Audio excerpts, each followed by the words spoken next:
Cassette number 26 تفسیر مفسر قرآن حضرت مولانا سید اخلاق حسین قاسمی دہلوی رحمۃ اللہ علیہ۔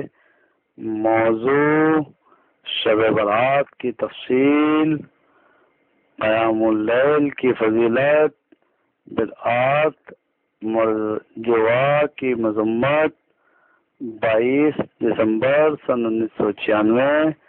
Audio cassette, audio C D Muhammad Sadiq, phone number 9899 63 أعوذ بالله من الشيطان الرجيم. بسم الله الرحمن الرحيم. حاميم والكتاب المبين إنا أنزلناه في ليلة مباركة إنا كنا منذرين.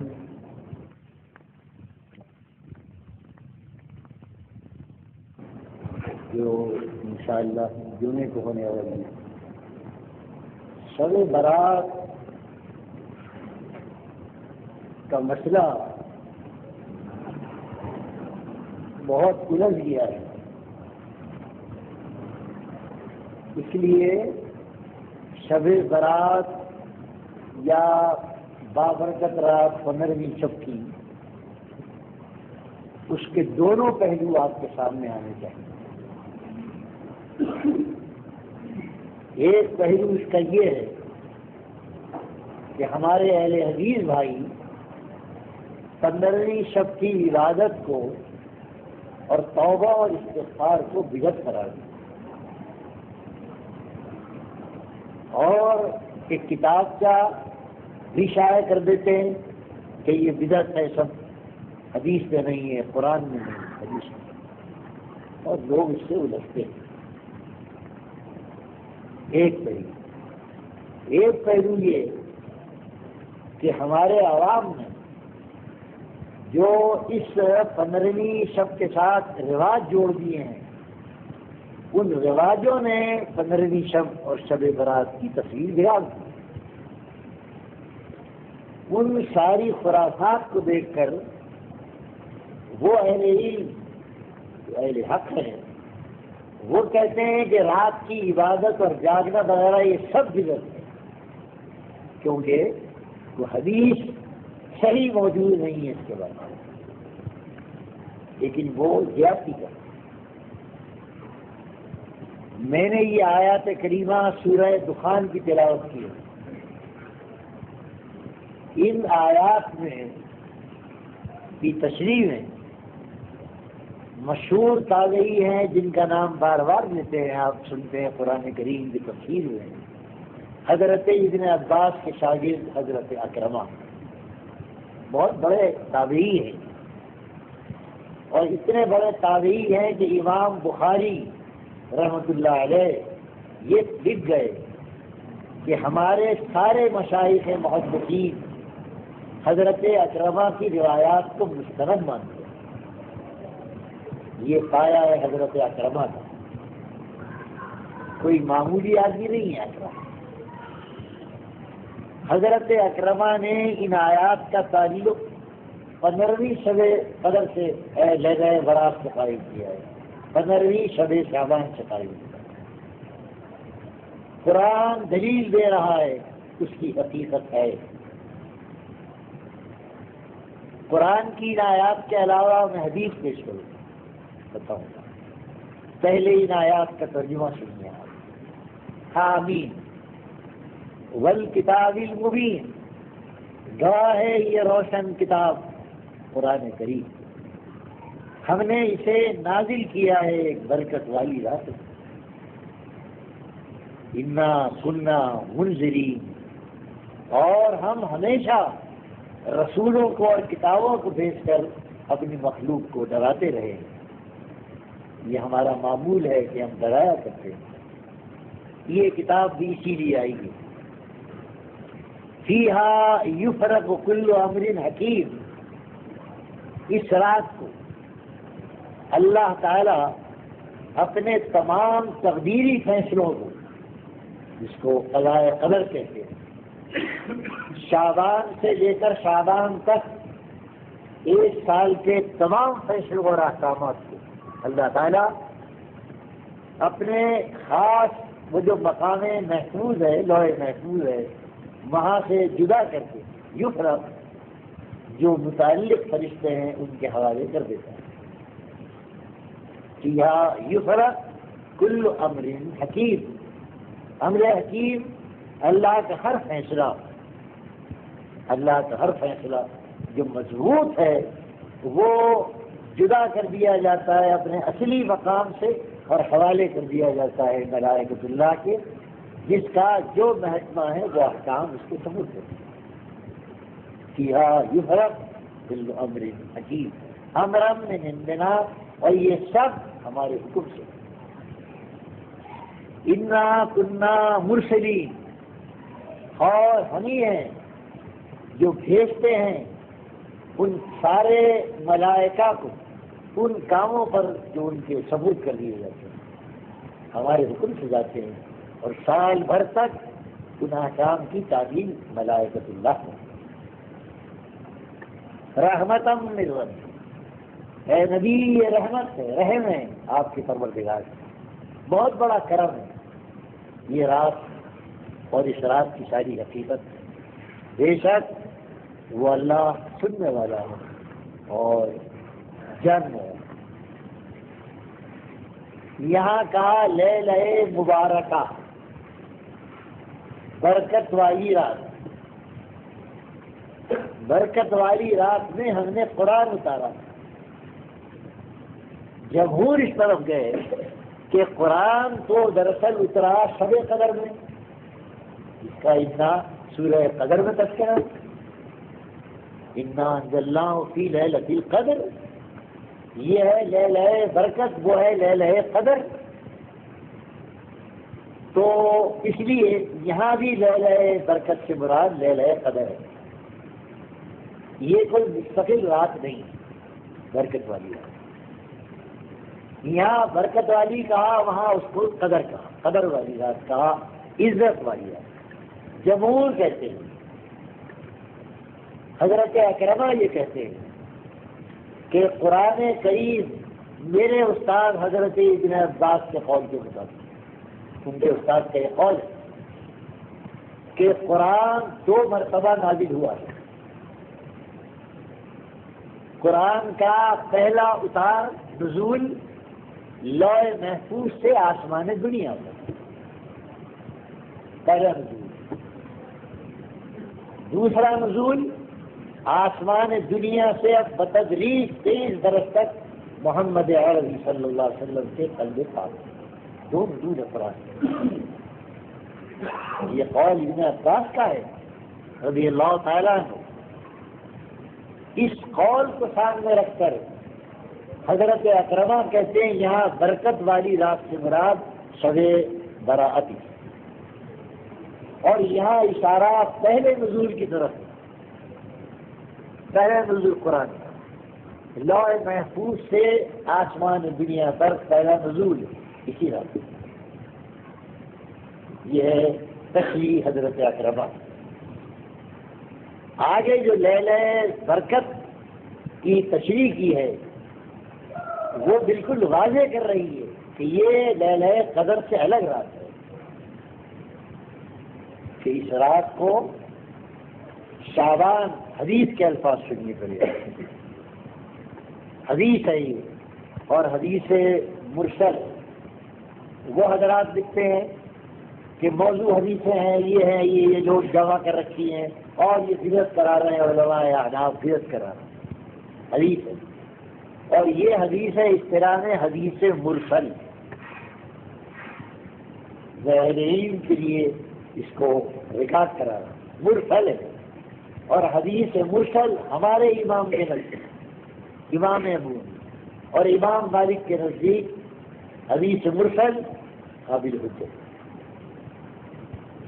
مرسل حدیث کیا ہے کہ راوی جو تابعی ہے وہ جو اس کا راوی صحابی ہے اس کا نام حذف کر دیتا ہے، اس کو کہتے ہیں مرسل۔ یہ راوی ہیں اس کے مغیرہ ابن اخنس، جو نہایت معتبر ہیں محدثین کے یہاں، وہ اس کو نقل کر رہے ہیں کس طرح تقطع الاجال، راوی کا نام چھوڑ دیا انہوں نے صحابی کا، حدیث مرسل ہے۔ اور حدیث مرسل ہم احناف اور مالکیت یہاں حجت۔ اب حدیث ارشاد فرمایا رسول اللہ کا، تقطع الاجال من شعبان الی شعبان، تمام فیصلے موت و زندگی کے جدا کر دیے جاتے ہیں اپنے اصلی دفتر سے شعبان سے شعبان تک، ایک سال۔ حتی ان الرجل لینکح ویولد له وقد خرج اسمه فی الموتى، فرماتے ہیں یہاں تک کہ ایک شخص شادی کرتا ہے، اس کے یہاں اولاد ہونے والی ہوتی ہے اور ساری توقعات ہوتی ہے کہ دولہا بنتا ہے، کیا ہوگا، شادی ہوگی یا تاریخ طے ہو گئی، لیکن اس کا نام زندوں سے نکل کر مردوں میں لکھا جا چکا ہے۔ یہ ہے شعبان، یہ شعبان، یہ حدیث مرسل ہے، اور یہ حدیث مرسل قرآن سے اس فقرے کی تشریح کر رہی ہے۔ فیہا یفرق، جدا کر دیا جاتا ہے شرع، ہر حکم جو محکم ہے، حکیمانہ ہے، یعنی تقدیری اور ملائکہ کے ثبوت کر دیا۔ یہ حدیث مرسل وہ تشریح اکرمہ کی، وہ قول ابن عباس کا، یہ کافی نہیں ہے۔ ایک رات جس کو عبادت کر رہا ہے مسلمان، جاگ رہا ہے، قیام اللیل کر رہا ہے، یہ ثبوت کافی نہیں ہے کہ واقعی وہ شرعی ہے، اس کو بدعت کہنا کسی طرح کوئی۔ یہ قرآن، یہ تشریح اکرمہ، یہ حدیث مرسل۔ پھر فضائل کی روایات، میں صاحب کہہ رہا ہوں روایت فضائل کی ہے، لیکن اس ثبوت کے بعد فضائل کی روایات اس سے جوڑی جا سکتی۔ حضور نے فرمایا آپ شعبان میں کثرت سے روزے رکھتے، اور یہ فرماتے تھے، سوال کرنے پر غالباً حضرت عائشہ کا سوال ہے کہ عائشہ، میں یہ چاہتا ہوں، میری خواہش ہے کہ جب میری موت و زندگی کا فیصلہ لکھا جا رہا ہو، میں اللہ کی عبادت کے اندر مشغول ہوں، اس لیے شعبان میں کثرت سے روزے رکھتے ہیں سرکار، اس سے تو انکار نہیں ہے، صحیح حدیث ہے سب۔ حال حضرت عائشہ کہتی ہیں کبھی اتنا طول دیتے تھے کہ شعبان کے روزوں کو رمضان تک جوڑ دیا گیا، اتنی کثرت۔ یہ بھی فرمایا شعبان میرا مہینہ، رمضان میرے اللہ کا مہینہ۔ یہ روایات فضائی، یہ ثبوت اس کا علم۔ امت کا جہاں تک میرا علم ہے، اس پورے بر صغیر میں شعبان کی 15ویں شب میں عبادت ہوتی ہے، مجھے عالم اسلام کا نہیں پتا۔ یہ بر صغیر بنگلہ، پاکستان، انڈیا، یہ ایک ملک تھا، اور یہاں یہ رواج کیوں پھیلا 15ویں شب کی عبادت کا؟ کہ یہاں ملک میں جو سب سے پہلے محدث آئے شاہ عبداللہ صاحب محدث دہلی رحمۃ اللہ، شاہ صاحب نے ایک کتاب لکھی ہے ما ثبت بالسنہ، اس میں ہر مہینے کے فضائل جمع کر دیے سر، اور وہ جو فضائل جمع کیے ہیں وہ فضائل ہی ہیں، وہ بخاری اور مسلم کی روایتیں نہیں ہیں، صحیح ہے، لیکن مسلمانوں کو ہر مہینے کا ایک پروگرام دینے کے لیے اور بدعات سے بچانے کے لیے انہوں نے وہ کتاب دی۔ اب اگر ایک رات عبادت اور استغفار کے لیے مسلمان جاگیں صحیح طریقے پر، تو اس پر بدعت کا فتویٰ کیسے رکھے؟ نہیں رکھے۔ یہ ہے اس کا بت۔ مزید یہ کہ اس رات کو آپ وہ شب برات کہہ دیں، توجہ لفظ بگاڑ دیا، اصل لفظ ہے شب براءت، ہم نے کر دیا شب برات، یعنی وہ دولہا والی برات، براءت کو بارات، شب بارات، بہت کم لکھتے ہیں براءت، بارات، یہ بگڑا ہوا لفظ۔ میں نے بہت وقت میں دیکھا کہ بارات یہ بھی کوئی لفظ ہے کیا؟ بارات یہ دولہا میاں کا جلوس، بارات تو دولہا کے جلوس کو کہتے ہیں نا، تو کوئی لفظ یہ اردو کا نہیں ہے بارات، براءت کو بگاڑا ہے بارات۔ اب جب وہ شب بارات ہو گئی تو اب شب برات میں اس برات کا استقبال بھی ہو اور اس کی خوشی منائی جائے۔ اب وہ برات کس کی ہے؟ بارات میں تو نہیں کہہ رہا، لیکن ہو سکتا ہے تصور ہو کہ اللہ میاں کے آنے کی بارات ہے وہ، کہ وہ آسمان دنیا پر تشریف لے آتے ہیں اور سورج غروب ہونے تک وہ پکارتے ہیں، جیسا کہ آگے حدیث میں آ رہا ہے۔ کیا یہ وہ بارات اور اس کا استقبال ہے آتشبازی؟ میں نہیں کہتا۔ بارات کیوں بنا اور پھر اس بارات کو بارات شب یہ اس کے ساتھ آتش بازی کے ساتھ اور روشنی کے ساتھ کیوں بنایا؟ غالباً یہ قلعہ محلہ کی دیکھ وہاں سے، کیونکہ قلعہ محلہ نے آخر دور عالمگیر کے بعد جو بدترین سوال کا دور آیا، اس دور میں عالمگیر نے روک دیا تھا، اکبر نے پھیلایا، لیکن عالمگیر کے بعد پھر وہی دیوالی قلعہ محلہ میں ہوئی، دیوالی کے چراغاں، شہنشاہ ظفر جس کو ہم روکتے ہیں آزادی کا انداتا، اور شہنشاہ ظفر بڑی عزت سے نام دیتے ہیں، وہ اپنے ہاتھ سے نیل کنٹھ چھوڑا کرتے تھے ہولی کو یا دیوالی کے بارے میں، اور یہ راج ہندوانی رواج، اور شہر کے روسا اور یہ وہ سب جمع ہوتے تھے کہ بادشاہ نیل کنٹھ چھوڑے ہیں اپنے ہاتھ سے، وہ شگون تھا تو دیوالی گئے ہولی۔ یہ بہادر شاہ تک تھا جو آخری مغل تھا۔ یہ گیا بابرکت رات جو عبادت کی تھی، اس کو اگر ملوث کیا ہے تو قلعہ محلہ نے کیا، اور جو قلعہ محلہ میں بات آئی تھی وہ پہلی، اس کو روک کون سکتا ہے؟ اس میں آتش بازی آ گئی، پھیل گئی، اس میں چراغاں آ گیا، اس میں قبرستان کے ویرانوں میں قمقمے لگانے آ گئے، ان ویرانوں کو آبادیاں بنا دیا گیا، قمقمے لگا دیے گئے۔ یہ وہاں سے روشن براءت کو بڑا بارات کر دیا۔ حضور اکرم صلی اللہ علیہ وسلم نے جو 15ویں شب کی اصل عبادت ہے، رات کا قیام مطلق رات کا قیام اور رات کی شب بیداری مطلق، وہ 15واں ہو، وہ 11ویں رات ہو، ہر رات یہ اس میں قیام کی فضیلت ہے جو حضور اکرم صلی اللہ علیہ وسلم سے منقول ہے۔ ان سارے فضائل کی بنا پر 15ویں شب کو لوگ اہتمام سے جاگتے ہیں، لیکن نفس قیام احادیث میں قیام اللیل کہا، شب برات بھی کہا، اور وہ مطلق ہر رات کے لیے۔ پہلی حدیث سنیے آپ، حضور نے ارشاد فرمایا، صحیح روایت ہے، علیکم بقیام اللیل فإنہ دأب الصالحین، رات کو قیام کیا۔ قیام کے معنی نہیں ہے کھڑے پیر کر روزہ رکھا کرو، کھڑے رہا کرو، قیام اصطلاح ہے نماز پڑھو، رات کو قیام کیا کرو، نماز پڑھا کرو۔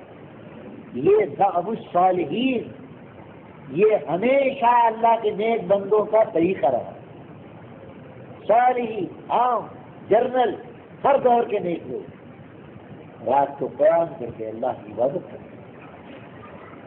وَهُوَ قُرْبَةٌ لَكُمْ إِلَىٰ رَبِّكُمْ، ومکفرۃ للسیئات اور منہات عن الاسم، یہ رات کا قیام، رات کی عبادت، یہ قربت ہے تمہارے لیے، قربت کا ذریعہ اللہ سے قریب کرے، یہ گناہوں کے لیے کفارہ ہے، کفارۃ السیئات، یہ برائیوں سے روکنے والی عبادت ہے، منہات یہ روکے گی تم، رات کو قیام اللہ کی عبادت ہے، جس کو سورہ مزمل میں کہا کہ ان ناشئۃ اللیل ہے اشد وطئا واقوم قیلا، عبادت دن کو بھی کرتے ہیں، اور قرآن کہتا ہے جب بندہ رات کو اٹھتا ہے عبادت کے لیے تو رات کے قیام میں اللہ نے یہ تاثیر رکھی ہے کہ رات کا اٹھنا اس کی خواہشات کو رون ڈالتا ہے،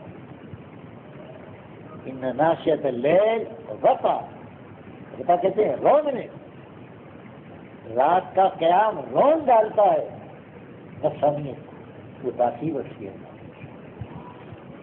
ان ناشئۃ اللیل ہے اشد وطئا، وہی عبادت جو دن کو کرتے ہیں آپ، وہی نوافل، وہی قرآن، وہی جب رات کو کرتے ہیں آپ، تو قرآن کہتا ہے اس کی تاثیر یہ ہے کہ تمہاری خواہشات کو رون ڈالے، تمہیں اللہ کی عبادت کا جذبہ صحیح پیدا کرے، اور واقوم قیلا، اور یہ رات کی تاثیر ہے جو بول منہ سے نکلے گا کہ وہ سیدھا جائے گا، اقوام قیلا، تو دن کو آ سکتا ہے کہیں نہ کہیں، ریاکاری آتی ہے نا، دن کو آتی ہے، رات کو کیا ہے سلو والناس نیام، کار نماز پڑھو لوگ پڑھے سو رہے ہیں، یہ وہاں ریاکاری تھا، دکھاوا تھا، جو رات کے سناٹے میں کھڑے ہو کر اللہ کو پکار رہا ہے وہ کہتے ہیں تیری پکار سیدھی اللہ کے پاس جائے، ریاکاری آوے نہیں آئی، دکھاوا آوے نہیں آئے، کس کو دکھائے گا؟ ایک اللہ کے سوا کون دیکھنے والا ہے؟ رات کی عبادت، یہ فرمایا حضور۔ اب دیکھیے نزول حق، مشہور یہ ہے کہ آسمان دنیا پر حضرت حق تعالیٰ کا نزول یہ شب قدر کا کی فضیلت عام طور پر، لیکن رسول اکرم صلی اللہ علیہ وسلم نے اس کو ہر رات کے لیے عام کہا، حدیث کے الفاظ سے ينزل ربنا تبارک و تعالی کل لیلہ الى السماء الدنیا حین یبقى ثلث اللیل، آخر فرمایا میرا رب نازل ہوتا ہے، نزول فرماتا ہے، اور جو الفاظ اچھے سے اچھے کہیں ہیں آپ، تجلی فرماتا ہے ہر رات کو آسمان سے آسمان دنیا کی طرف، جب باقی رہ جاتا ہے رات کا آخری تہائی، اس تہائی کا ہے یہ عظمت، رات کو 3 حصوں میں تقسیم کرو، آخری تہائی کی عظمت ہے کہ رب آسمانوں پر، آسمان دنیا پر آ جاتا ہے، قریب ہو جاتا ہے دنیا سے، اور ہر رات کا آئیے شب قدر کے ساتھ خاص ہے، نہ شب برات کا ذکر ہے، کل اللیل، ہر رات، پھر یقول من یدعونی فاستجیب لہ، کون ہے جو مجھ کو پکارے اور میں اس کی پکار کو قبول کرتا ہوں، کون ہے من یسألنی فاعط، کون ہے جو اس سے مانگے طلب کرے اور میں اس کو ادا کروں، کون ہے من یستغفر لی فاغفر لہ، کون ہے جو مجھ سے استغفار کرے، توبہ کرے اور میں اس کو بخش دوں، فاغفر لہ۔ حضور اکرم صلی اللہ تعالی علیہ وسلم آگے ٹھیک مادی تعبیر اور مادی استعارے میں اللہ کے بندوں کو یقین دلا رہا ہے، کتنا قرب ہو گیا ہے اللہ کا، رات کے تہائی حصے میں فرمایا ثم یبسط یدیہ، پھر اتنا قریب آ کر وہ دونوں ہاتھ پھیلا دیتا ہے، رب میرا رب ہے، ثم یبسط رب یدیہ، اور یقول، اور پھر کیا کہتا ہے وہ یہ کہتا ہے من یقرض غیر عدوم مذہبی، من یقرض، کون قرض دیتا ہے اسے جو محتاج نہیں ہے؟ کون قرض دیتا ہے اسے؟ کون قرض دیتا ہے غیر عدوم، جو محتاج نہیں ہے اسے؟ اور کون قرض دیتا ہے اسے جو مظلوم نہیں ہے؟ مالک الملک ہے، خود غنی ہے، وہ ہاتھ پھیلا رہا ہے. حتی ینفجر الفجر، یہاں تک کہ صبح نمودار ہو جاتا. اس تعبیر کی عظمت کا کوئی اندازہ لگا سکتا ہے؟ چھوڑ دو، یہ 15ویں ہیں، یہ 11ویں ہیں، یہ لیلہ قدر ہے، لیلہ برات ہے. میں کہتا ہوں مطلق رات ہے، مطلق رات. جس رات کو اللہ بندے کو توفیق دے دے وہی رات قدر ہے. یہ اشارہ کہ اللہ تعالیٰ کا رحم و کرم نہ کسی رات کے ساتھ خاص ہے، نہ کسی دن کے ساتھ خاص ہے، وہ تو بندے کی طلب کے ساتھ ہے. جس رات کو جاگ گیا وہ مولا کے دونوں ہاتھ اس طرح کھلے ہوئے پائے گا اور آواز آئے گی، کون ہے کون ہے کون ہے؟ ہمیں ہمیں ہمیں معاف کر دو، ہمیں ہمیں. یہ ہر رات کے لیے خداوند عالم کا اتنا بندوں سے قریب آنا کہ حد ہے تعبیر. ثم یبسط یدیہ، اللہ اللہ اللہ. اللہ کا حضور اکرم صلی اللہ علیہ وسلم سے زیادہ اللہ کی عظمت کا کسے احساس ہو سکتا ہے؟ پاک ہیں وہ ان سب باتوں سے.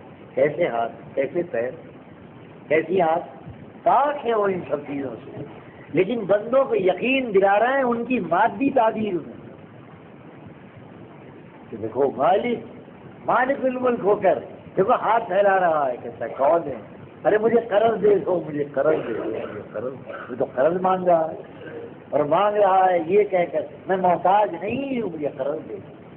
میں محتاج نہیں ہوں، میں مظلوم نہیں ہوں، مجھے قرض دے دو. نیکی قرض دو، ایسا نیکی. یہ ہے، یہ ہر رات میں نزول حق اور قیام اللیل کی مطلق فضیلت، چاہے 15 ہو، چاہے 12 ہو، چاہے 11.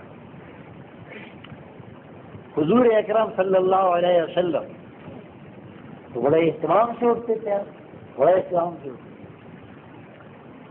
حضرت ام سلمہ کہتی ہیں کہ ایک دن رسول اللہ صلی اللہ علیہ وسلم رات کو جاگے، لیلۃ فزع، گھبرائے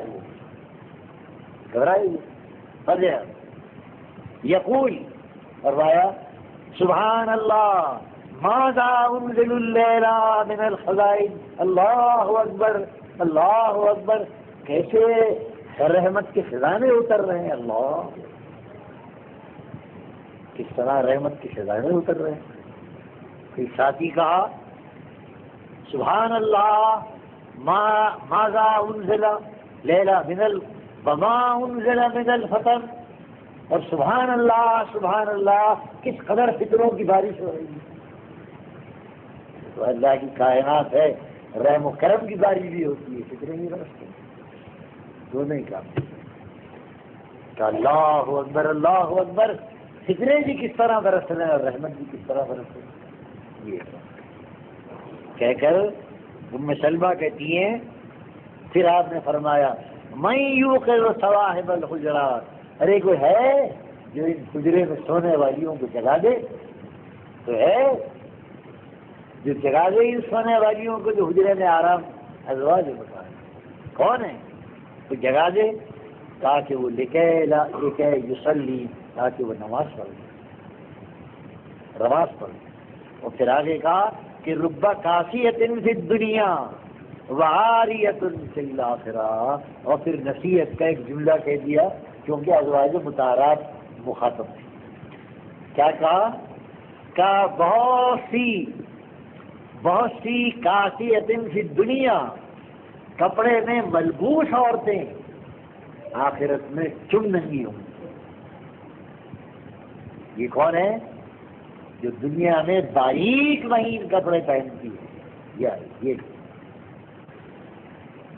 وہ برائے نام کہا جاتا ہے، لباس ہے، لباس ہے، بھائی ملبوس ہے، عورت ہے، ملبوس ہے، کاسیہ ہے، لیکن وہ ایسی کاسیہ ہے کہ کاسیہ اور غیر کاسیہ برابر ہے، اس کا جسم اندر سے چلا گیا،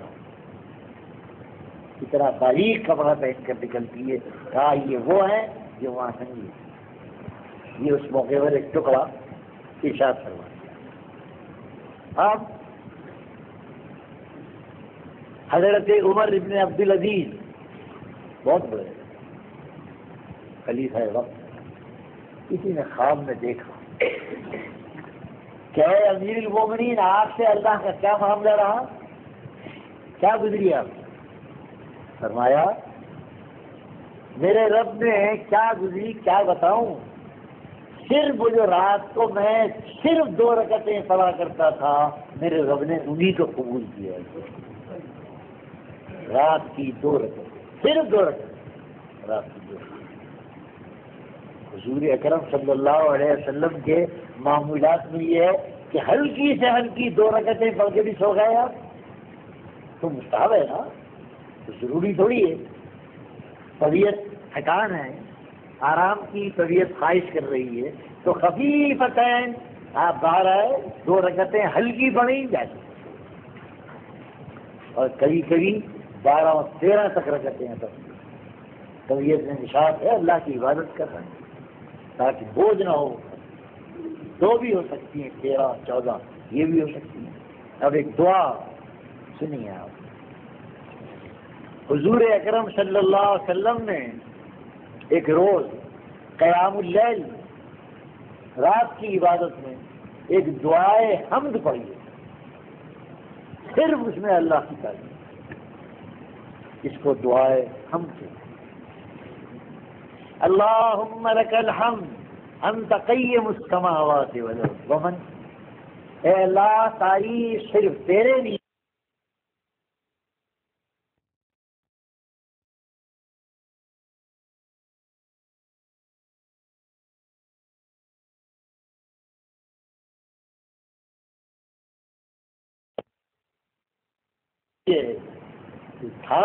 تھامنے والا ہے آسمانوں اور زمینوں کا، وہ ساری کائنات۔ وَلَكَ الْحَمْدُ أَنْتَ نُورُ السَّمَاوَاتِ وَالْأَرْضِ وَمَنْ فِيهِنَّ، کیا کیف تعریف کا، اللہ کی جلالت کا، شکر گزاری کا۔ وَلَكَ الْحَمْدُ، اے اللہ تعریف تیری ہے، تو ہی آسمانوں اور زمینوں کا نور ہے، اور ساری کائنات تیرے دم سے روشن ہے، اللہ لَكَ الْحَمْدُ۔ وَلَكَ الْحَمْدُ أَنْتَ الْمَلِكُ السَّمَاوَاتِ وَالْأَرْضِ، اے اللہ تعریف و ثنا صرف تیری ہے، تو ہی بادشاہ ہے کائنات، ملک السماوات، اے اللہ تو ہی بادشاہ ہے کائنات۔ وَلَكَ الْحَمْدُ أَنْتَ الْحَقُّ وَوَعْدَكَ الْحَقُّ وَالْجَنَّةُ حَقٌّ وَالنَّارُ حَقٌّ وَالنَّبِيُّونَ حَقٌّ وَمُحَمَّدٌ صلی اللہ علیہ وسلم حق وَالسَّاعَةُ حق۔ کیا کہتا ہے، اپنے سارے یقین کی دولت کو اگل دیا رسول اللہ صلی اللہ علیہ وسلم کو، ایسا کہتا تمام تعریف و ثنا تیرے لیے، تو حق ہے، تیرا وعدہ حق ہے، تیری جنت حق ہے، تیری دوزخ حق ہے، تیرے نبی حق ہیں، اور تیرا نبی محمد بھی حق ہے صلی اللہ علیہ وسلم، قیامت حق ہے، قیامت حق ہے۔ آگے بھی دعا مانگ رہا ہے، اللہم لک اسلمت وبک آمنت وعلیک توکلت والیک انیب وبک خاصمت والیک حاکمت فاغفر لی ما قدمت وما تأخرت وما اسررت وما اعلنت وما انت اعلم به منی انت المقدم انت المؤخر لا الہ الا لا الہ انت ولا الہ غیر۔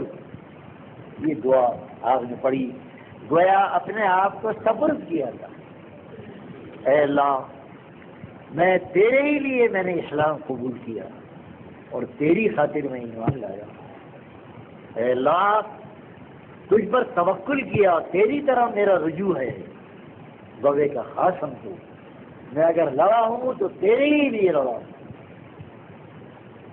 اور اگر ویلے کا حاکم تو الہی میں نے جب فیصلہ چاہا تجھ سے چاہا، اپنے نفس سے نہیں چاہا. معاف کر دے اگلے پچھلے گناہوں، میرے چھپے کھلے گناہوں. انت المقدس، تو ہی آگے، تو ہی.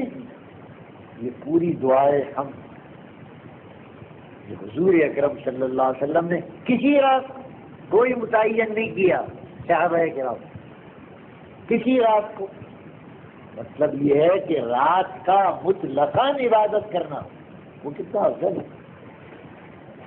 اگر وہی عبادت کو 15ویں شب میں کرتا ہے تو اس کو بدعت کہنا یہ بالکل غلط ہے.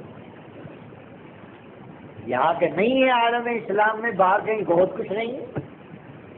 ہمارے ہاں بر صغیر ہند و پاکستان وغیرہ میں جو یہ 15 کے جاگنے کا اہتمام ہے، یہ دراصل ہمارے بزرگوں کا معمول ہے. حضرت شاہ دلف صاحب رحمۃ اللہ تعالی علیہ نے ان ساری فضائل کی روایات کو ماسبت سننا جمع کیا، اور میں نے ان اپنے بھائیوں کے لیے میں نے یہ مستند بات کہی ہے، سن لیں آپ، کہ ان آیات کا تعلق حضرت اکرمہ کہتے ہیں 15ویں شب سے. سورہ دخان کی آیات، قرآن نازل ہوتا ہے شب قدر میں، وہ ہے دوسرا نزول، یہ پہلا نزول، کوئی ٹکراؤ نہیں. اور یہ واضح ہے کہ یہی وہ رات ہے کہ جس کو اللہ تعالیٰ لوح محفوظ سے اپنے سارے احکام منتقل کر کے ملائکۃ اللہ کے پاس. اس رات کی عظمت، اب اس رات کی عظمت کو جو برباد کیا اس کو نہیں. حضرت شاہ عبداللہ صاحب محدث دہلوی نے یہ لکھا ہے کہ آتش بازی یہ رواج مجوسیوں اور آتش پرستوں کا ہو سکتا ہے کہ آتش پرستوں اور مجوسیوں نے یہ رواج اور بدعت جاری کر کے 15ویں شب کی تصویر بگاڑی. کچھ کہہ نہیں. یہ جتنے غیر اسلامی روایتیں ہمارے یہاں آئی ہیں، قیاس نہیں کہ کہاں سے آئیں یہ، کیونکہ قلعہ محلہ تو چوجو میں مربع تھا. عالمگیر کے بعد ایک عالمگیر آیا ہے، وہ جو ٹھوک بجا کے لیتا تھا، لیکن وہ بھی حکومت کے معاملات میں یہ کہتا تھا جہاں تک کار حکومت ہے اس کا تعلق دین سے نہیں. ایک مجوسی کو اس نے وہ رکھا تھا اپنا اکاؤنٹنٹ، اور وہ کافی عالمگیری میں موجود ہے. جب ایک محاسب کی ضرورت پڑی اکاؤنٹنٹ کی حکومت کے لیے، تو عالمگیر نے درخواستیں آئی ہوں گی. عالمگیر ایک مسلمان پر ایک مجوسی کو ترجیح دے کر اس کو رکھا.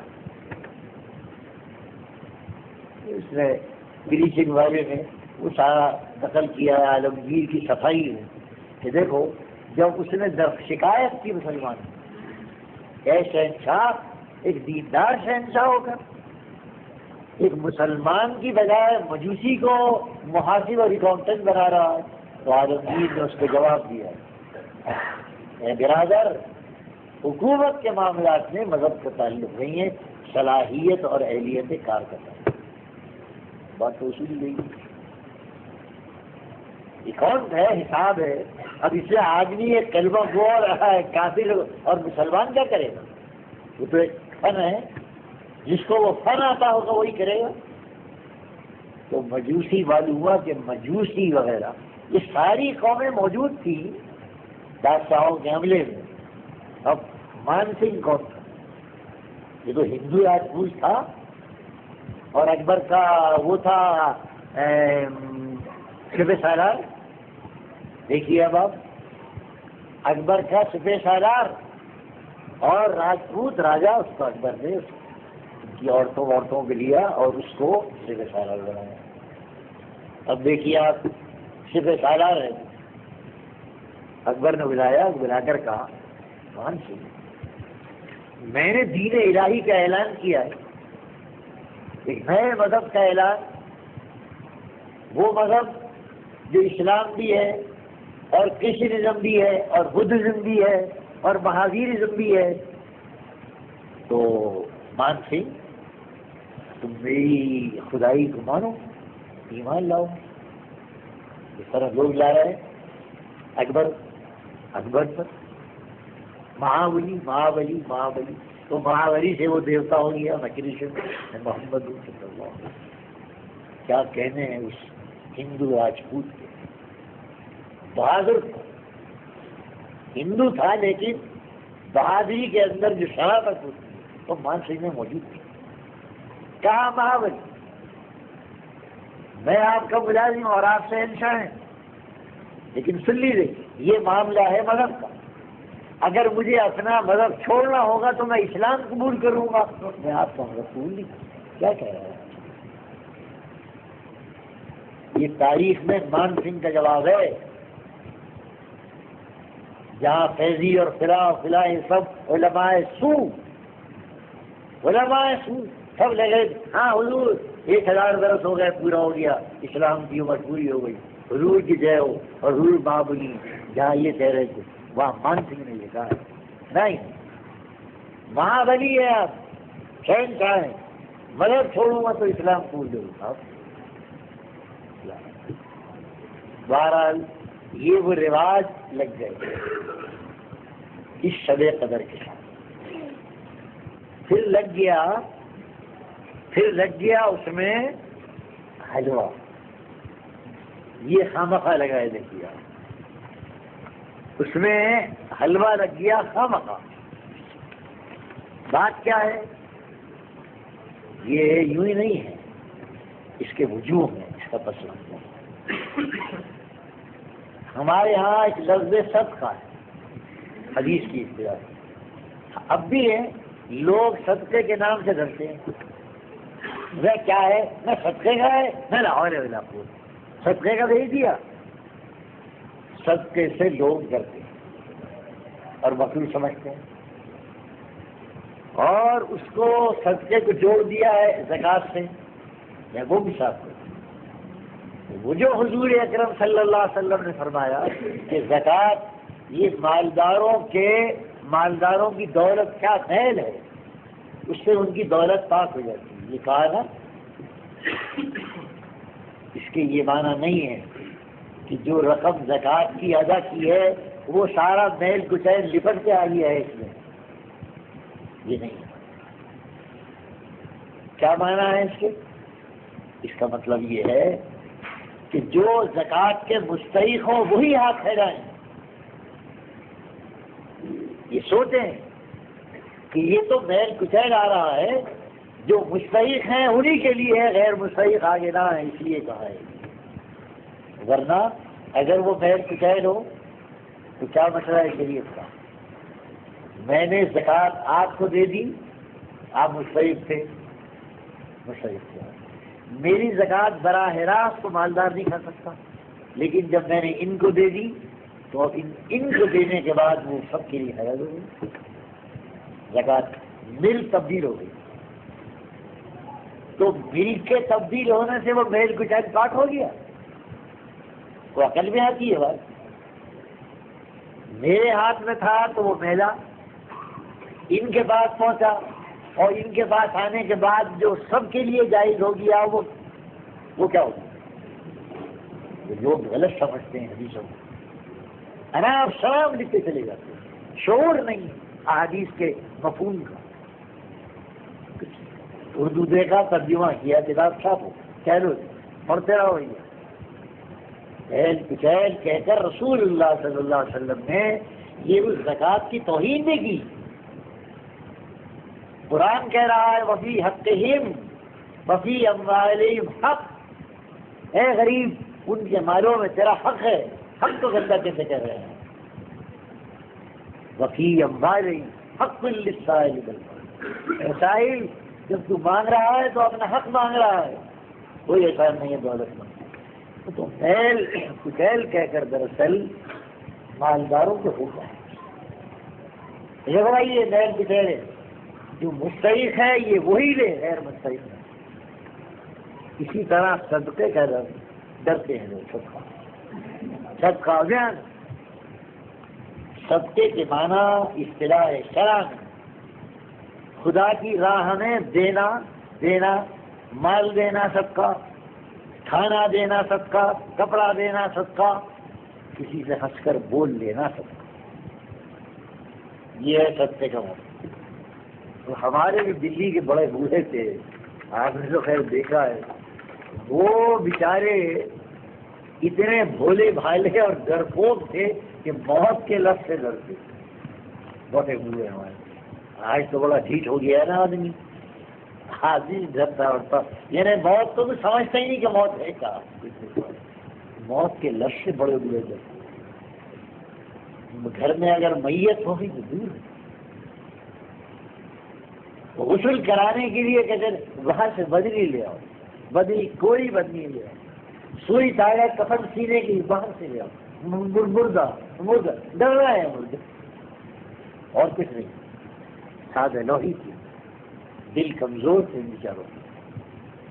آج کا آدمی تو سنڈل ہے، آج کے آدمیوں کیا پوچھ رہے ہیں آپ؟ وہ پرانے لوگ بھولے بھالے سادہ لو، ڈر رہے، یہ تھا۔ ہاتھ مٹی دی اور دوڑنا ہے، جلدی دھو جلدی، اب بھی ہے، کیوں جلدی کر رہا ہے؟ کیا بات ہے؟ اس لیے کہ وہ جو مٹی ہے وہ گندی ہے۔ مٹی اور زمین کے لیے تو شریعت کا حکم یہ ہے کہ جب گندی مٹی اور زمین سورج میں سوکھ جائے تو پاک ہو۔ اب یہ ڈر کیا ہے؟ جلدی ہاتھ کو جلدی جب مردہ نہ لگ جائے، یہاں مردے کو مٹی دیے کہیں مردہ نہ لگ جائے، وہ جلدی ہاتھ دھو، یہ تھا ہاتھ دھو رہے۔ ورنہ پاک اور ناپاک کا کوئی سوال نہیں ہے، مٹی سوکھی آ جاؤ تو پاک ہو گیا، بات آیا جلدی ہاتھ دھویا، ہاتھ دلانا۔ اسی طرح جب صدقے کے لفظ سے لوگ گھبرانے لگے تو ہمارے بڑے بوڑھوں نے اس کے لیے ایک لفظ بنایا، نظر و نیاز۔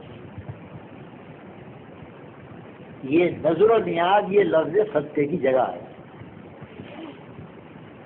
حالانکہ آپ دیکھیں نظر و نیاز یہ دو لفظ جمع کر کے صدقے کا مفہوم ادا کیا۔ اب جو کچھ کھلاتے ہیں اللہ کی راہ میں وہ ہاتھ اٹھا کر پڑھو نہ پڑھو اس کی کوئی حقیقت نہیں ہے، وہ کیا ہے؟ اس کو نظر و نیاز سے وہ صدقہ ہے۔ خیرات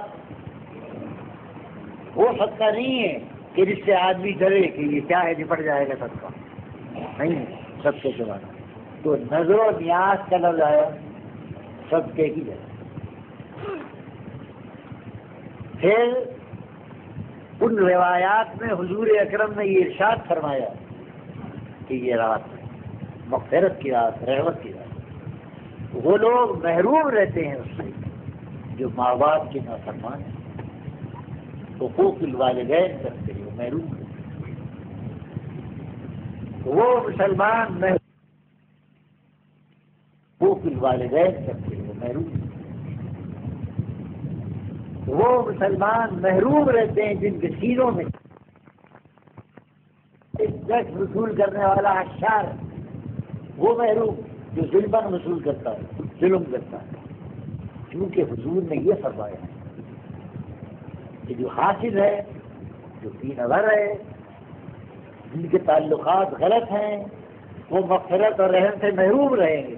تو اس کے لیے یہ مصلحت سکھائی دی گئی کہ بھائی خیر خیرات، نظر و نیاز کرو، بہن بھانجیوں کو بلاؤ، تحفے دو، کھلاؤ پلاؤ، خیرات کرو تاکہ انصاف ہو، حسد دور ہو، کھلانے پلانے بلاؤ، بھیج دو، اس سے ایک ہدیہ آتا ہے جاتا ہے، بھی انصاف ہوتے ہیں، خلوص پیدا ہوتا ہے، اس مصلحت سے کھانا پینا ہو گیا۔ اب کھانے پینے میں وہ روے کا حلوہ آ گیا، یہ کہتے ہیں نا آج ہے مجھے مار، روے کا حلوہ۔ روے کا حلوہ وہ نعمت تھی جو اس دور میں ہر غریب و امیر پکاتا ہے کیا؟ آج تو حلوہ سو ہے، حبشی حلوہ، سندھی حلوہ، گاجر کا حلوہ، وہ بیچارے کیا جائیں ہمارے پرانے سیدھے سادے کیا پکا ہے گھر میں، کیا پکا ہے؟ سوکھے ٹکڑے میٹھے پکا لیے، گڑ کے چاول جمعرات کو پکا لیے، خوش ہو رہے ہیں بچے، کیا پکا ہے کیا پکا ہے؟ گڑ کے حساب سو کے ٹکڑے پکائے اور گڑ ڈالا، چینی ڈالا، کیا پکا ہے؟ میٹھے ٹکڑے پکے ہیں، کون جانتا دشاری کو؟ سب وہاں تک ظاہر آیا۔ ایک حلوہ، بھائی کیا بندی ہے؟ روے کا حلوہ بندی ہے، اور کیا بندی ہے؟ ایک دوسرے کو دے رہے ہیں لے رہے ہیں۔ اب اس کو حرام کہنا، ناجائز کہنا، وہ تم چاہے وہ سمجھ لیں، یہ غلو ہے، یہ غلو ہے۔ آج دیکھیے آپ، روے کے حلوے میں طوفان مچ رہا تھا، آئے روے کے حلوے کو، اور معلوم ہے آپ کو ہر مالدار جو برات گھر میں کھانے کھلا رہا ہے، کیا کھلا رہا ہے؟ یہ خالی روے کے حلوے میں ادھم مچ رہا تھا، کیا کیا کھلا رہا ہے؟ وہ 10 قسم کا کھانا مالدار کھلا رہا ہے، اور کیا کہہ دوں، ہو رہا مکھا اس کو تکلیف ہوئی۔ پرسوں ایک بہت بڑی تکلیف تھی اس میں، کیا ہے؟ بسم اللہ خان شاہ کیا ہے وہ ہے نا، شہنائی، یہ بھی سر شہنائی نام ہے اس کا، 75,000 روپے 3 گھنٹے کا اس کا کیا ہے؟ وہاں ایک تکلیف تھی، مالدار کی تکلیف کھانے پہ، اللہ اکبر اللہ اکبر، کئی بار میں نے بھی دیکھا تھا۔ اچھا صاحب ٹھیک ہے، شہنائی بج رہی تھی پیچھے، بسم اللہ خان شہنائی نواز ہے نا، بسم اللہ خان استاد بسم اللہ خان شہنائی نواز، ان کی شہنائی بج رہی، شبد بھاگے چھوڑ کے، وہ کانوں میں انگلیاں دے کر کے تعلقات کر لیں، کس کس کو چھوڑ رہے ہیں بتا دیا۔ جب یہ عام ہے، مالدار کو اس کے بغیر تسلی نہیں۔ پھر معلوم ہے میں نے وہاں جستجو کی کہ بھئی یہ جو آدھا کھا رہا ہے آدھا پھینک رہا ہے۔ پہلے تو آدمی حویش میں بھر لیتا ہے، تو بیٹھا ہو تھوڑا بہت کھا لیا بچا لیا، ایک معقول طریقہ تھا۔ اب وہ بھر لیتا ہے کہیں ختم نہ ہو جائے، بھر لیا، اب کھایا جا نہیں رہا، آدھا پھینک دیا اس نے، معلوم ہے اس آدھے کا انجام کیا ہوتا ہے۔ وہ آدھا جو بچ گیا ہے وہ بھنگی چمار لے جاتے ہیں اپنے سوروں اور خنزیروں کو کھلانے کے لیے۔ کہو اس مالدار سے، کہو کھلا، 10 طرح کا کھانا کھلا، کھڑے ہو کر کھلا، آدھا کھائے گا آدھا وہ پھینکے گا۔ کہاں جا رہا ہے تیرا پیسہ؟ میں نے ان سے پوچھا جستجو کا آدمی کیا ہے یہ جو بھنگی کھائے گا یہ وقت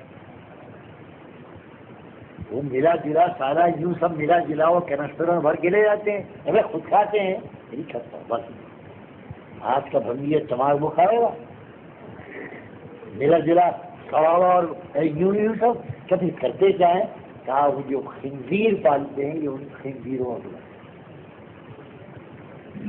آ گیا، مسلمان کی دولت کا مصرف آ گیا مصرف۔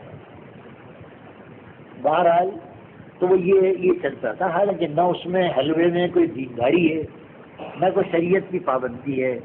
خیر خیرات کھلاؤ اللہ کے نام پر دو، دوستوں کو کھلاؤ۔ حضور اکرم صلی اللہ علیہ وسلم نے ارشاد فرمایا صدقہ کہ اذا انفق المسلم نفقۃ علی اہلہ، لفظ صدقہ کی وضاحت کر رہا ہوں، یہ ڈرنے کا لفظ نہیں ہے۔ ایک مسلمان لفظ صدقہ کو دیکھ کر ڈرے نہیں، وہی پرانا لفظ وہی استعمال کرو، وہی کیا ہے وہی صدقہ ہے، نظر و نیاز ہے یہ اللہ کے نام پر کر رہے، آؤ تم بھی کھاؤ۔ فرمایا جو مسلمان انفاق کرتا ہے اپنے اہل و عیال پر، یعنی خرچ کرتا ہے کپڑے پر، کھانے پر، پینے پر، اچھے کھانے پر، برے کھانے پر، جو اللہ نے اس کو توفیق دی ہے۔ کو اچھا کھانا کو حرام ہے اسلام، اگر تمہیں اللہ نے قابل بنایا ہے اچھا کھاؤ، اچھا پہنو، نہیں ہے دال کھاؤ۔ تو کہا جو کرتا ہے اور وہ یا تصیبو، ہاں اور اس کی نیت بھی صحیح ہوتی ہے تو کانت لہو صدقۃ، اللہ تعالیٰ اہل و عیال کو کھلانے کا بھی صدقے کا اجر دے گا، حالانکہ یہ اس کا فرض ہے۔ ماں باپ بچوں کو کھلاتے ہیں، اولاد کو کھلاتے ہیں، فرض ہے کھلاؤ، لیکن فرمایا اللہ تعالیٰ اس پر بھی صدقے کا ثواب دے گا اگر نیت یہ کر لے. وہ صدقہ یا بقول آپ کے نظر و نیاز ضروری نہیں کہ وہ آپ مسکین ہی بنے. مسکین اور غریبوں کے ساتھ اگر اہل و عیال اور بین بھانجیاں شامل ہیں تو اس کا بھی اجر لگتا ہے. اگر اولاد بیٹھ کر اولاد کو آپ ساتھ کھلا دیں دسترخوان پر اس کا بھی اجر. یہ ہمارے یہاں تصور تھا بھائی سب، لیکن اس کو بگاڑا آتش بازی نے بگاڑ دیا. مولویوں نے جھگڑے شروع کر دیے. اگر کسی نے کہا حلوائی کیوں بنا رہا ہے، کچھ اور بنا لے تو اور کیا بنائے بتائیے.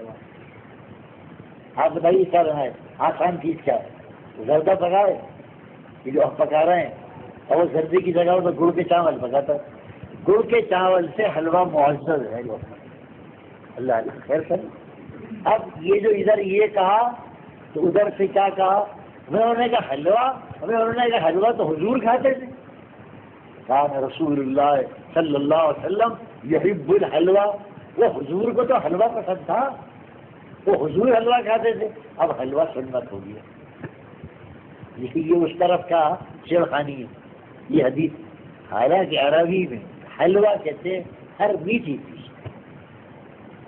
عرب کا اعلیٰ درجے کا حلوہ کھجور، عرب کا حلوہ کھجور، عرب کا حلوہ شہد.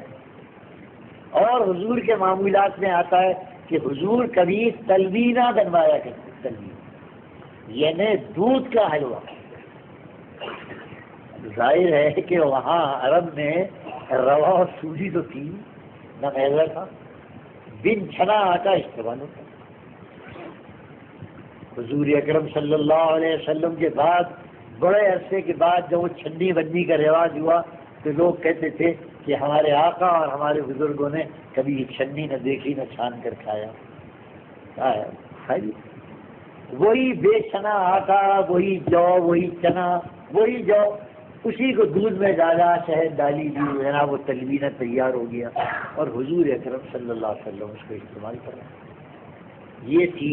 لیکن یار لوگوں نے کہا کہ حلوے سے مراد وہی ہے سوجی کا حلوہ جو حضور کا تھا.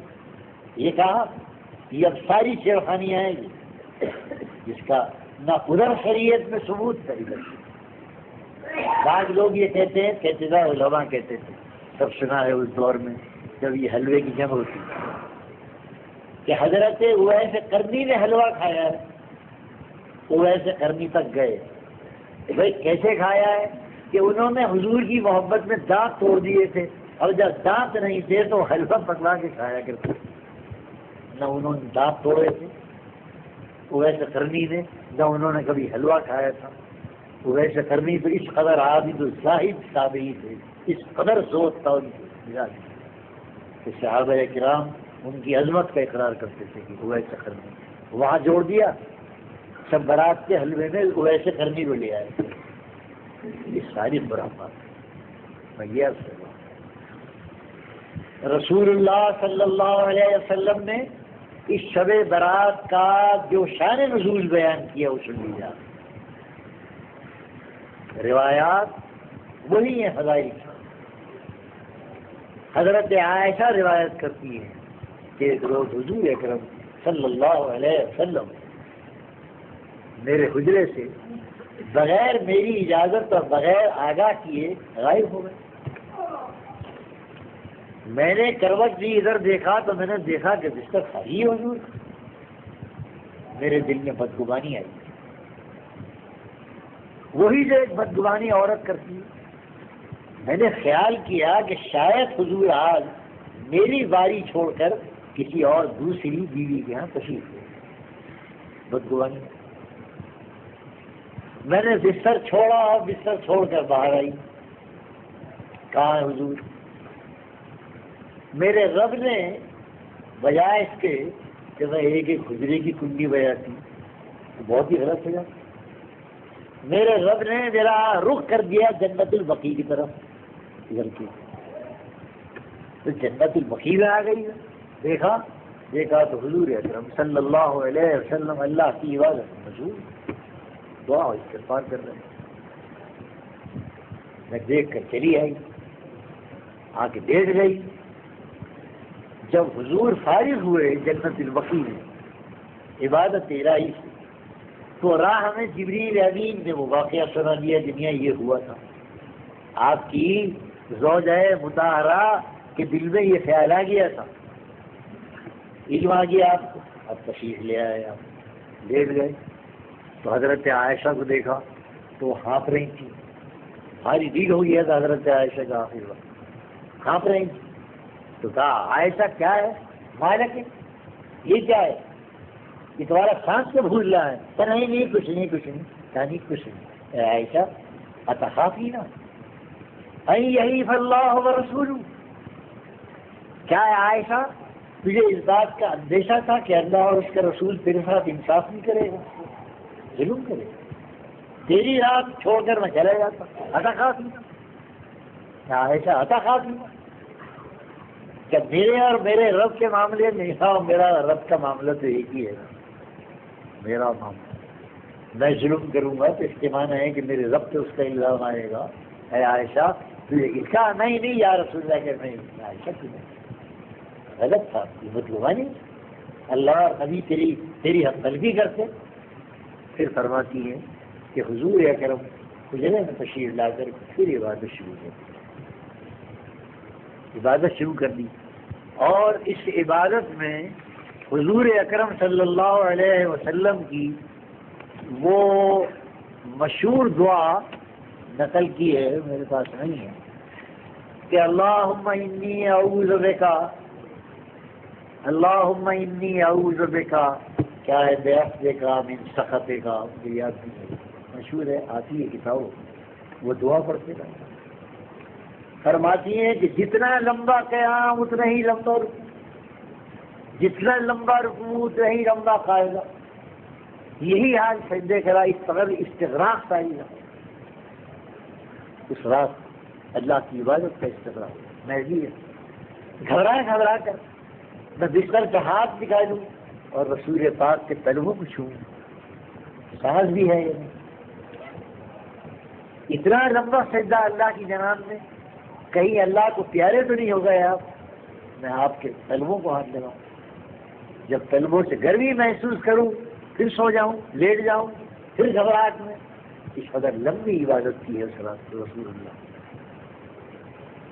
اور پھر فرمایا یہ بھی غالباً حضرت عائشہ کی روایت میں, اے عائشہ جب جبریل امین نے یہ رات کی عظمت کا اعلان کیا کہ اٹھو یہ عبادت کی رات ہے, استغفار کی رات ہے, عائشہ میں نے سوچا کہ جہاں میں اپنے لیے استغفار کروں, میں اپنے ان بچھڑے ہوئے دوستوں کے لیے بھی استغفار کروں جنہوں نے برے وقت میں میرا ساتھ دیا. اس لیے میں بقیع میں پہنچ گیا جہاں شہداء اسلام آرام کرتے, شہداء بدر, حضور کے وہ وفادار ساتھی. عائشہ یہ خیال آیا کہ تو اپنے لیے دعا استغفار کرے گا, لیکن وہ جو تیرے وفادار ساتھی اللہ کو پیارے ہو گئے, آرام کر رہے ہیں, آؤ چلے. میں وہاں جا کر میں نے ان کے لیے بھی استغفار کیا. تو میرے بچھڑے ہوئے ساتھی, قبرستان جانا تو برا نہیں ہے, لیکن قبرستان جانا اگر ہمیں جانا ہو تو قبرستان کو میلہ بنا دینا سخت ترین بھی ہے, گناہ ہے. ہمیں قبرستانوں میں جا کر تو موت کو یاد کرنا ہے, اپنے ان بچھڑے ہوئے بزرگوں اور ماں باپ اور خالہ اور دادا کو یاد کرنا ہے جن کے ہم پر احسان تھے. خدا کے خوف سے ان کے لیے دعا کرنی ہے. یہ ہے مقصد قبرستان کا. یا قبرستان کو میلہ بنا دو. اب شروع ہو گیا ہے میلہ. اور اگر آگرے جائیں آپ, آگرے کا وہ تاریخی قبرستان ہے, وہاں ہوتا ہے 15ویں شب ہوتی ہے. کیا ہوتا ہے, ہر صاحب قبر کے لواحقی اولاد وہ اپنے بزرگ کی قبر پر باقاعدہ روشنی کراتے ہیں. وہ لائٹنگ لگے چاروں طرف 4 کونے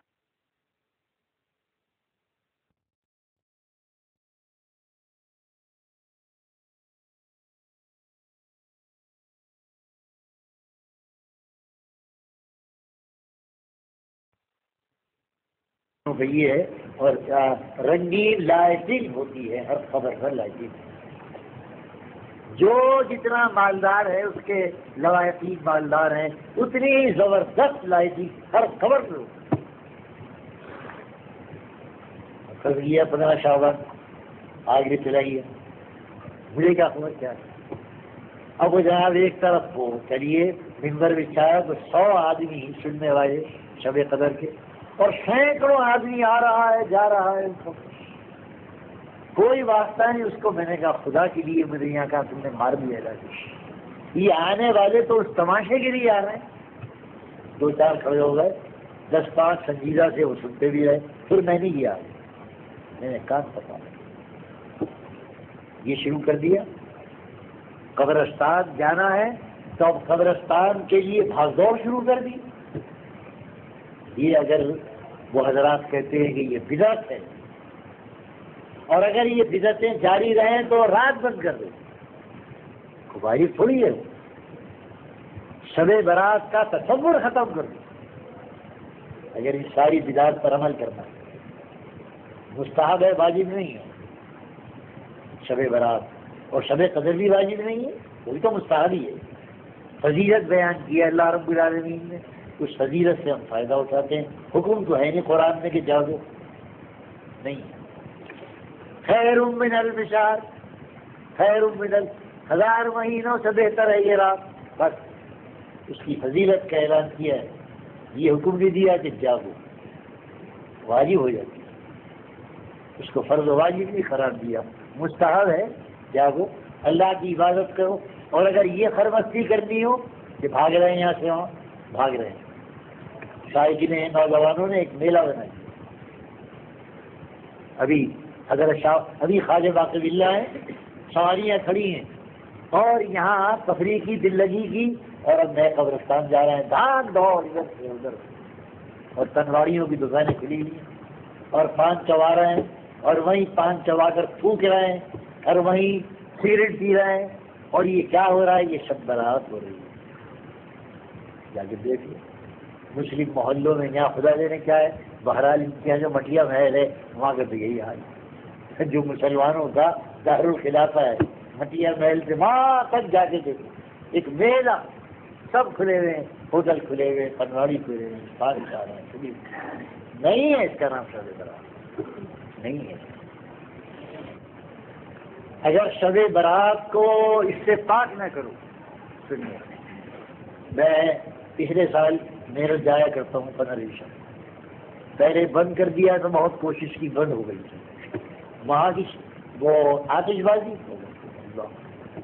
ہر موڑ ہر چوراہے پر آتش بازی. ہر برادری دکھا رہی ہے زور. یہ قریشیوں کا زور ہے, یہ انصاریوں کا زور ہے. دیکھیے یہ ان کا زور ہے. زور دکھاتے ہیں چوراہوں پر آتش بازی. خیر میں تو سمجھ رہا تھا کہ بند ہو گئی. میں تو پچھلے سال گیا تو چل رہی چھوٹ رہی. راستہ بند کیسے گاؤں شاہ گھاسا. رکشا والا کہے کہ میں کہوں بھائی کیا کروں میں مجھے تو جانا ہے. بہرحال وہ لوگوں نے بتایا ایک پتلی گلی میں چلنے کی. تو میں نے وہاں کہا کہ ایک معاہدہ کرو تم میرے کو. تم آتش بازی کی بدترین لعنت کو شب برات کے علاوہ اور کسی رات کو کیا کرو. میں آیا کروں گا, میں شرکت کیا کروں گا, لیکن اس رات کو پاک کر دوں. خدا کے لیے اس رات کو پاک کرو. اگر آتش بازی کا شوق ہے تو کرو, کسی رات کو کرو. مجھ کو بلا لو, میں بیٹھ جاؤں گا آگے دیکھ لوں گا. لوگ یہی تو کہیں گے مولوی گناہ کر رہا ہے. کہیں لیکن تم اس رات کو بتاؤ. رات کو تم کیا مظاہرہ کر رہے ہو؟ تم مظاہرہ کر رہے ہو گناہ کا, معصیت کا, مجوسیت کا. اور وہی وقت ہے اللہ کے نزول کا. کیا کریں؟ اظہار نفرت. اظہار نفرت جب خود اظہار نفرت کر رہے ہیں معصیت کر کے. وہ آ رہا ہے, کون آ رہا ہے؟ جو آ رہا ہے اس کی خلاف ورزی اعلان کریں گے ہم. وہ آ رہا ہے, ہمیں نہیں چاہیے تیری رہنا, نہیں چاہیے. یہ آتے ہیں وہ دلی والے انجام معلوم ہے آپ کو کیا ہے؟ ہمارے یہاں شب برات پر یا ایک آدھ دن بعد سید حسن رسول نما پر آتش بازی چھوٹا کرتی، شاید کسی نے دیکھی ہو، میں نے وہ دیکھی۔ وہاں جو بڑی بڑی برادریاں خاص کر لاہوری ہے، وہ سونے اور چاندی کے برادے سے انار بناتے تھے، بڑے بڑے کاریگر تھے، کار گنج کا لاہوریا ایک سے ایک کاریگر، سادے کار، اور جناب ان کا وہ مظاہرہ ہوتا، میں نے ایک اپنے بزرگ کے ساتھ خدا کی پناہ۔ کہاں سید حسن رسول نما اور کہاں یہ آتش بازی کا میلہ، اور ہزار روپے لاہوری پھونکتے تھے، وہی بھی برادری آگے وہاں بڑی صاحب حیثیت۔ سید حسن رسول نما، شب برات اور آتش بازی کا مقابلہ۔ اب اس کی پلٹ دیکھو تو انقلاب آ گیا، آیا انقلاب، آیا انقلاب، اور کیسا انقلاب آیا؟ وہی برادری اس طرح قطار در قطار نکلی ہے پہاڑ گنج سے، علمان دو رویا فوج تھی۔ اگر کسی وہ لڑکیاں اور عورتیں جن کا کوئی پلو نہیں دیکھتا تھا، پردےدار عورتیں ہو رہی ہوتی، خاندان پردےدار ہو، ان کا حال تھا چادریں لٹی تھی، اور جو ان کے زیورات وغیرہ تھے وہ یوں دبائے نہیں تھی، برقے ہوئے نہیں ہیں، دوائی ہیں، خوف تاری ہے دونوں طرف۔ جہاں پولیس والے نے فوجی نے دیکھا کہ پھر کیا ہے تیرے پاس، تو ڈری اور اس نے پٹلیاں پھینک، سینکڑوں پٹلیاں زیورات کی باؤں دیکھ کے جانے بچا کر وہاں کی یہ لاہوری برادری یا پرانے قلعے آ گئی یا تھوڑے بہت یہاں جن کی ابھی سزا نام رہے گا، عیدگاہ میں وہاں آ گئے۔ ہاں پہلے عیدگاہ میں وہاں کیا ہے اس کا نام، ہاں وہاں آئے سب کے سب، وہاں آئے پہلے، پھر تقسیم ہوئے۔ ہاں اللہ اکبر، نام ہے مشہور وہاں مارکیٹ بن گئی ہے نا، موتیا خان وہاں بھی دیکھا میں نے سب ہو گیا، خالی ہو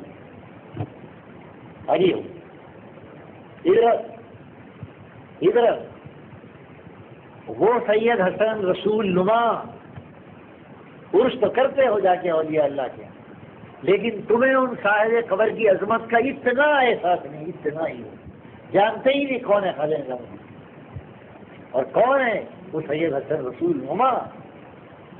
وہاں کا حال یہ کیا، اور اس کا انجام اتنی نسبت تھی حضرت سید صاحب کو روح پاک رسول اکرم صلی اللہ علیہ وسلم سے، اس قدر قریبی نسبت تھی کہ جس شخص کو درود بتا دیا اور اس نے ان کے بتانے پر رات کو درود پڑھ لیا، حضور اکرم کی زیارت ہو گئی۔ رسول نما ان کا نام، یہ یوں ہی نہیں ہے رسول۔ غالباً میں نے دیکھا کہ ایک درود ہے حضرت شاہ عبداللہ صاحب کا معمولی، کہ جس درود کو شاہ صاحب نے لکھا ہے کہ اس کو پڑھ کر سو تو حضور کی زیارت ہو جائے گی۔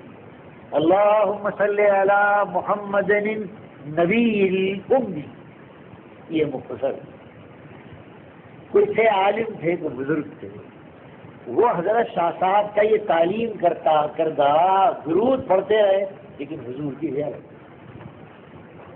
اللہم صلی علی محمد النبی الامی، یار وہ آئے سید صاحب، حضرت یہ درود لکھا ہے شاہ صاحب بہت پہلے ہیں سید صاحب، لیکن مجھے زیارت نہیں ہو رہی۔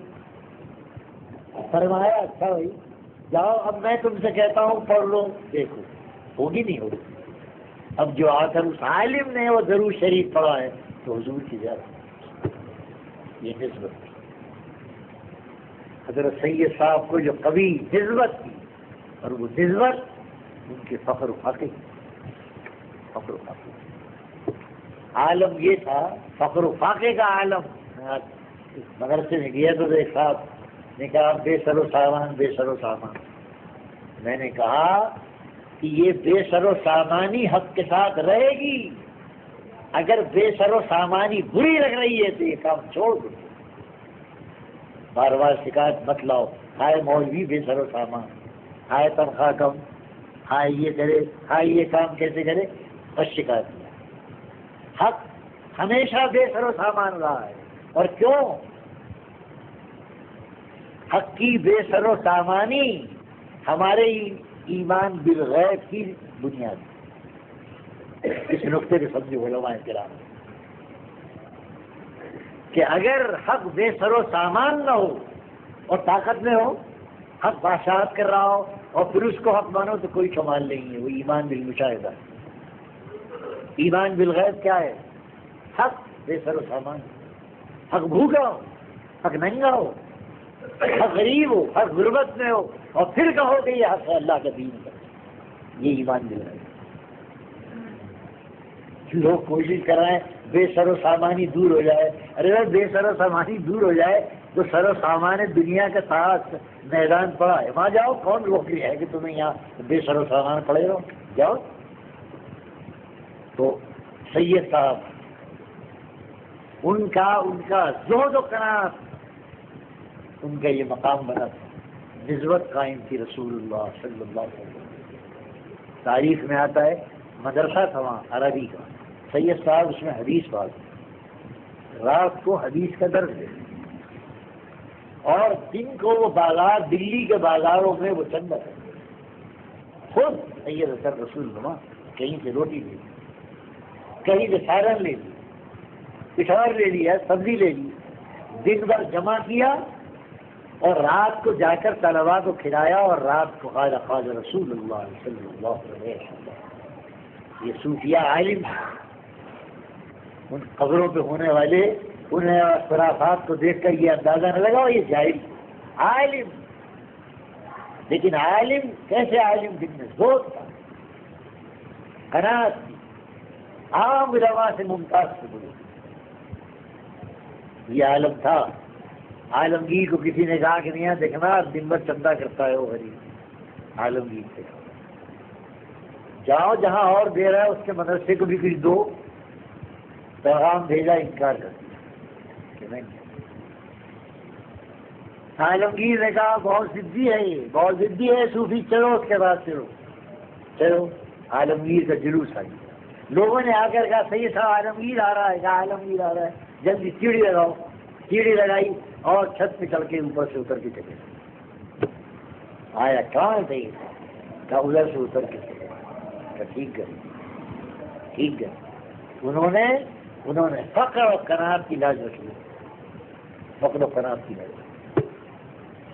میری بے ادبی تو ہوئی گستاخی کہ شاعرائے نہیں مل لے، یہ تو ہوا، لیکن انہوں نے جو ان کا مقام کا مقام ہے فقر و قناعت، سب استغنا، اس کی لاج رکھی۔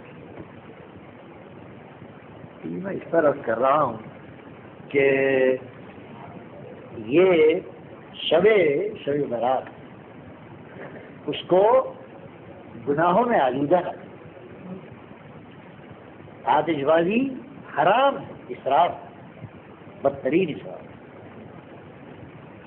آتش بازی رات کو جاگو، ایک اور سن لو بات، نفلی عبادت گھر میں افضل ہے، یہ لکھا ہے فقہا نے، نفلی عبادت گھر میں افضل ہے۔ حضور اکرم صلی اللہ علیہ وسلم گھر میں بیٹھ کر اپنے حجرے میں نفل پڑھا کرتے تھے، یہ لکھا ہے فقہا نے۔ کبھی مسجد میں آ گئے وہاں نفل پڑھ لیے، اور کبھی گھر ہی کے اندر پڑھے۔ جس مسجد میں نماز پڑھنے کا ثواب لاکھوں زیادہ، اس میں نہیں پڑھتے تھے، گھر میں پڑھتے تھے۔ کبھی آ گئے،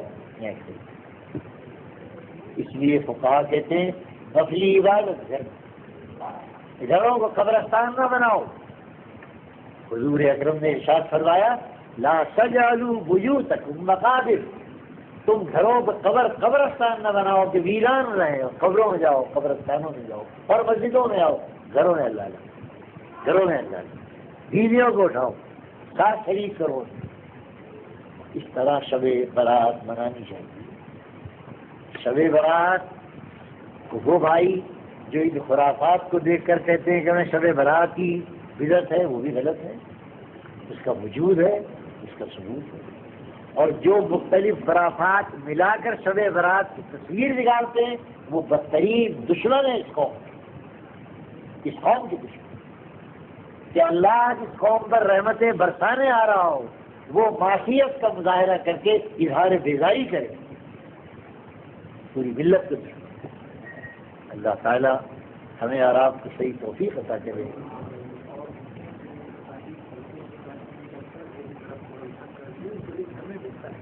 ہاں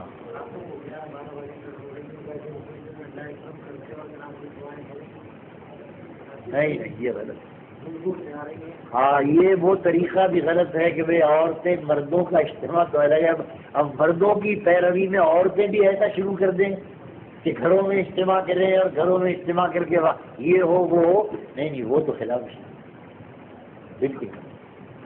عورت عبادت نفلی کرے گھر میں کرے، عبادت نفلی عبادت کا مل کر بیٹھنا کوئی مذہبی چیز نہیں۔ تو بعضوں کا سلسلہ شروع ہو جائے، مولانا صاحب واز کہہ رہے ہیں، شب برات کا واز کہہ رہے ہیں، چلو بھائی سن لو، ساری رات مولانا واز کہہ رہے ہیں، وقبہ کہہ رہی ہے، جو عبادت کا سب نکل گیا، وہ سب خلاف شرع باتیں۔ یہ تو عبادت ہے، یہ واز کی رات نہیں کہ ساری رات واز ہو رہا ہو۔ اور مائیں بہنیں ہماری وہ بھی سنتے کہ عبادت ان کی تو ہر عبادت گھر میں بہتر ہے، مردوں کی طرح ان کا نکلنا اور جمع ہونا اور وہاں بیٹھ کر ذکر کرنا اور کتاب ہے، یہ عورتوں کے لیے کسی طرح جائز نہیں ہے۔ اللہم اغفر لعلی۔ کیسٹ نمبر 26 تفسیر مفسر قرآن حضرت مولانا سید اخلاق حسین قاسمی دہلوی رحمۃ اللہ علیہ، موضوع شب برات کی تفصیل، قیام اللیل کی فضیلت، بدعات مرجوہ کی مذمت، 22 دسمبر سن 1996، audio cassette audio C D Muhammad Sadiq, phone number 9899 63 47 68، technique